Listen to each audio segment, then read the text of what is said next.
जय हिंद दोस्तों। स्वागत है आप सभी का महावीर पब्लिकेशन के इस ऑनलाइन प्लेटफॉर्म पर।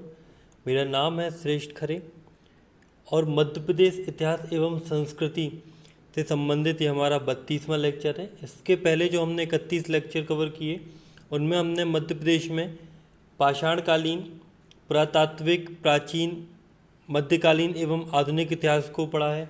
उससे संबंधित महत्वपूर्ण वस्तुनिष्ठ प्रश्न हल करे हैं और अब आने वाले लेक्चरों में हम मध्य प्रदेश में कला एवं संस्कृति से संबंधित महत्वपूर्ण वस्तुनिष्ठ प्रश्नों को हल करेंगे।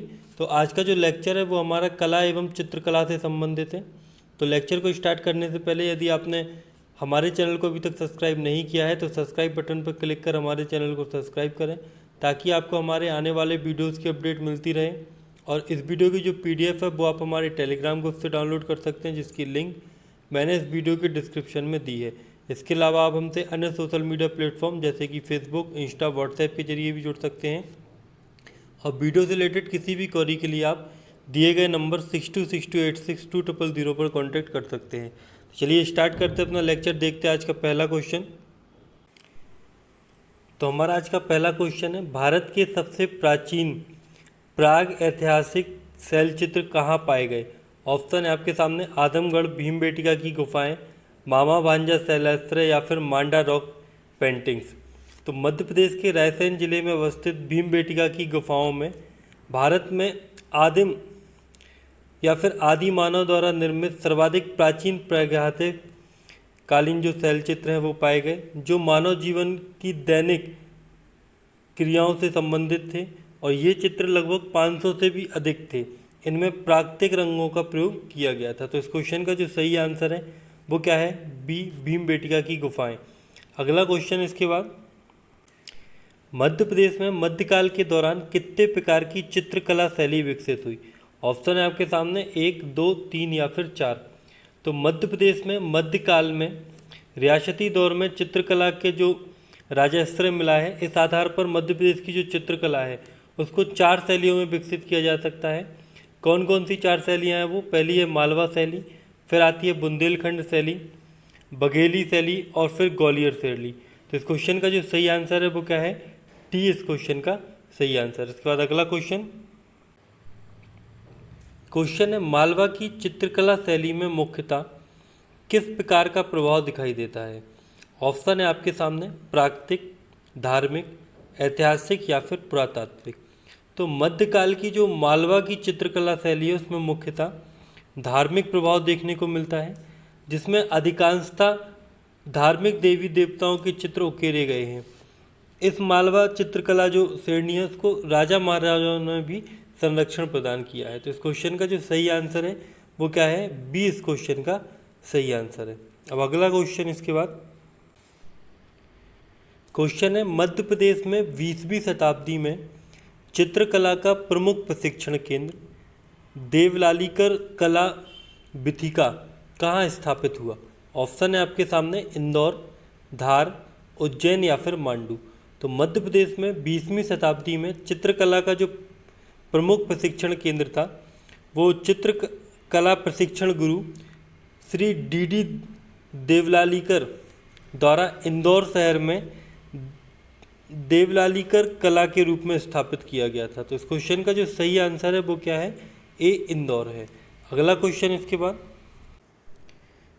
बुंदेलखंड में बुंदेली कलम शैली किस बुंदेला शासक ने विकसित की? ऑप्शन है मधुकर शाह, वीर सिंह जी देव बुंदेला, सुखजीत सिंह बुंदेला या फिर राजा छत्रसाल। तो बुंदेलखंड में दतिया के बुंदेला शासक सुखजीत सिंह बुंदेला ने चित्रकला की राजस्थानी शैली का अनुसरण कर एक नई शैली विकसित की जिसे बुंदेली कलम शैली के नाम से जाना जाता है। तो इस क्वेश्चन का जो सही आंसर है वो क्या है? सी, सुखजीत सिंह बुंदेला है। अगला क्वेश्चन इसके बाद, बुंदेलखंड क्षेत्र का वह किला जिसमें कवि बिहारी की रचना बिहारी सतसई के दोहे चित्रित हैं। ऑप्शन है आपके सामने ओरछा का किला, दतिया का किला, झांसी का किला या फिर नरवर का किला। तो बुंदेलखंड क्षेत्र में दतिया का किला जो है उसकी आंतरिक दीवारों पर कवि बिहारी की जो रचना है बिहारी सतसई उसके दोहे दतिया के शासक भाव सिंह ने अंकित करवाए थे। तो इस क्वेश्चन का जो सही आंसर है वो क्या है, बी इस क्वेश्चन का सही आंसर है। इसके बाद अगला क्वेश्चन है, देखिए मैं आपको इन लेक्चरों के माध्यम से जो महत्वपूर्ण वस्तुनिष्ठ प्रश्न हैं उनको तो हल करवा ही रहा हूँ। यदि आप इससे ज़्यादा वस्तुनिष्ठ प्रश्नों को हल करना चाहते हैं प्रैक्टिस के लिए, तो आप महावीर पब्लिकेशन द्वारा प्रकाशित जो वस्तुनिष्ठ सामान्य ज्ञान है मध्य प्रदेश का, वो आप परचेज कर सकते हैं, जो आपके नज़दीकी बुक स्टॉल पर मिल जाएगा। इसके बाद हम अगले क्वेश्चन पर बढ़ते हैं, देखते हैं। क्वेश्चन है, बुंदेला शासकों की राजधानी ओरछा के राजमहल में आचार्य केशव दास की रचना रसिक प्रिया का चित्रांकन किस बुंदेला शासक ने करवाया था? ऑप्शन है आपके सामने, मधुकर साहब बुंदेला, इंद्रजीत सिंह बुंदेला, बीर सिंह जू देव बुंदेला या फिर जुझार सिंह बुंदेला। तो ओरछा में बुंदेला शासक इंद्रजीत ने ग्वालियर के चित्रकारों को राजश्रय देकर आचार्य केशव दास की रचना जिसका नाम है रसिक प्रिया का चित्रांकन ओरछा के राजमहल में करवाया था। तो इस क्वेश्चन का जो सही आंसर है वो क्या है, बी इस क्वेश्चन का सही आंसर है। इसके बाद अगला क्वेश्चन है, बुंदेलखंड में चित्रकला की बघेली कलम शैली का जनक एवं संरक्षणकर्ता माना जाता है। ऑप्शन है राजा विक्रमादित्य, राजा विश्वनाथ सिंह, राजा भाव सिंह या फिर राजा गुलाब सिंह। तो बघेलखंड की जो चित्रकला में जो बघेली कलम शैली है उसका जनक एवं संरक्षण और साथ ही उसको प्रोत्साहन देने वाला जो राजा था वो रीवा के शासक राजा विश्वनाथ सिंह थे। तो इस क्वेश्चन का जो सही आंसर है वो क्या है, बी इस क्वेश्चन का सही आंसर है। इसके बाद अगला क्वेश्चन है, निम्नलिखित में से कौन सा कथन बघेली चित्रकला शैली के संबंध में सही नहीं है?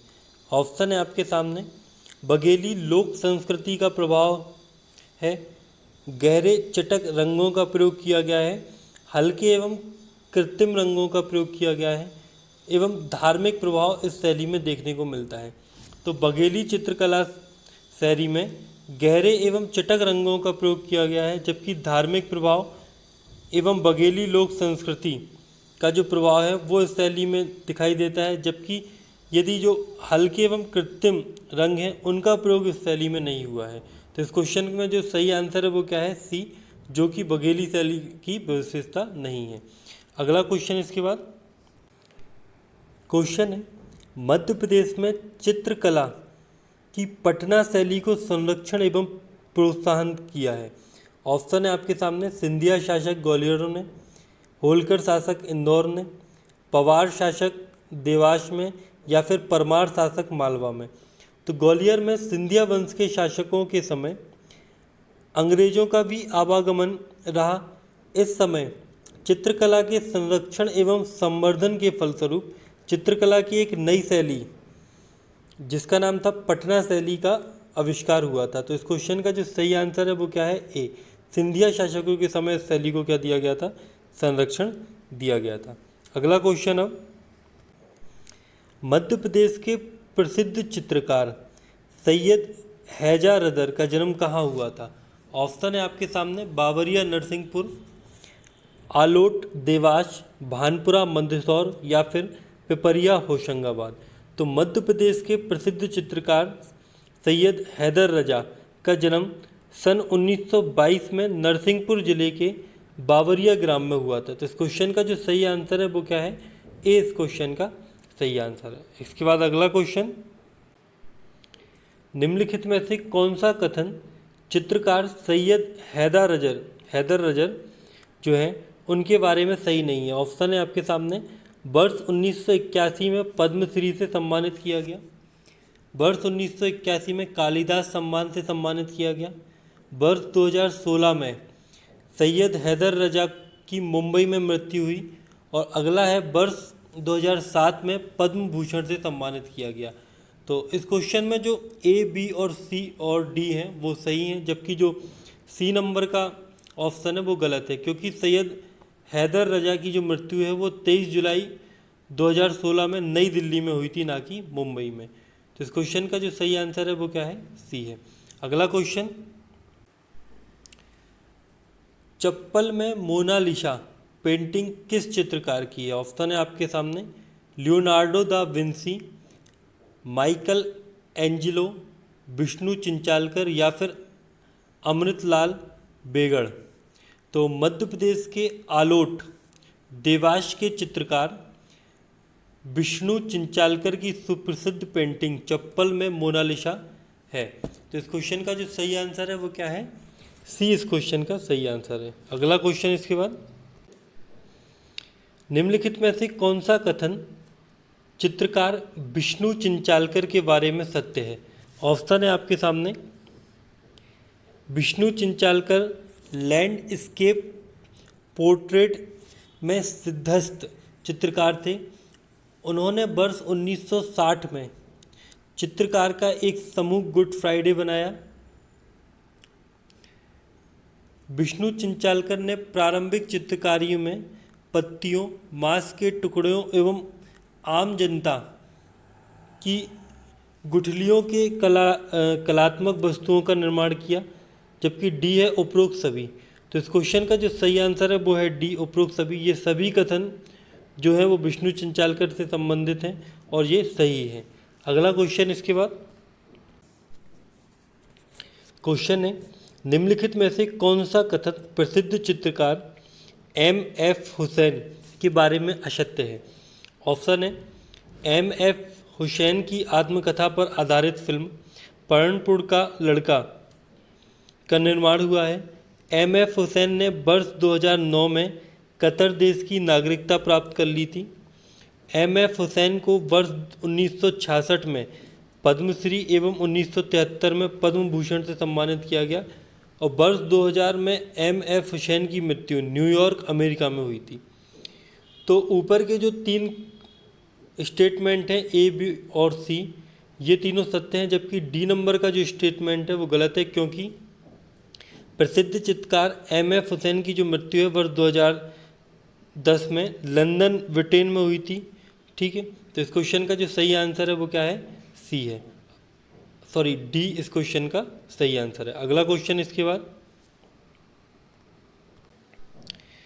प्रसिद्ध पेंटिंग बरसा आगमन किस चित्रकार ने निर्मित की है? ऑप्शन है आपके सामने लक्ष्मी शंकर राजपूत, डॉक्टर मंजूषा गांगुली, राजा राम या फिर रमेश पटेरिया। तो जो प्रसिद्ध पेंटिंग है बरसा आगमन, ये किसकी है? लक्ष्मी शंकर राजपूत द्वारा लिखी गई है। ये इंदौर के हैं जिन्होंने इस पेंटिंग का क्या है? निर्माण किया है। तो इस क्वेश्चन का जो सही आंसर है वो क्या है? ए इस क्वेश्चन का सही आंसर है। अगला क्वेश्चन, अब